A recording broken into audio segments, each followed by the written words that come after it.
Industry में हमेशा से ही नेपोटिज्म का जिक्र सबसे ज्यादा चलता आया है और खास करके पिछले कुछ सालों में। लेकिन चलिए अब मैं आपको बताती हूँ कि इस नेपोटिज्म की डिबेट में जिसे सबसे ज्यादा स्लैश भुगतना पड़ता है वो है आलिया भट्ट। रिसेंटली आलिया भट्ट सामने आई हैं और बेटी के जन्म के बाद एक बड़ी बात उन्होंने कही है। जी हाँ, क्या अपनी बेटी को इंडस्ट्री का हिस्सा बनाना चाहेंगी आलिया? इस बात पर आलिया ने क्या कहा है चलिए आपको बताते हैं। रिसेंटली आलिया भट्ट का एक इंटरव्यू वायरल हो रहा है। इस इंटरव्यू के दौरान आलिया ने एक बड़ी बात कही। जी हाँ, आलिया कहती हैं कि मैं जरा चिंतित हूँ अपनी बेटी को पब्लिक आई में बड़ा करने के लिए। I am a little concerned about bringing up a child in the public I.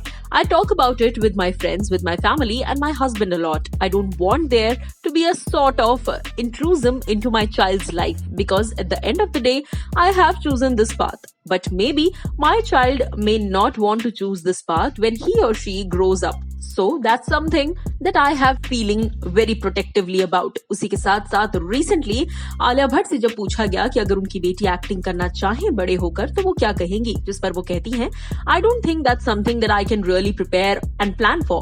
I don't want to have any fixed ideas of how I want that to be because why should I have any expectation and then be met with any disappointment or elation or anything of that sort. They need to have a slate blank and they need to decide whatever they want.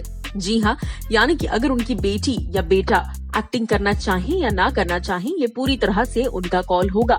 मैं इसमें दखलंदाजी नहीं करूंगी। आलिया के इस जवाब पर आपकी क्या है राय, बताइएगा जरूर। यहाँ पे देखिए रणबीर सर, यहाँ पे देखिए सेंटर में आलिया मैम, यहाँ पे सीधे रुकना जरा, बात मत करना, क्या क्या काम करना, थोड़ा एडजस्ट करना। एडजस्ट करो।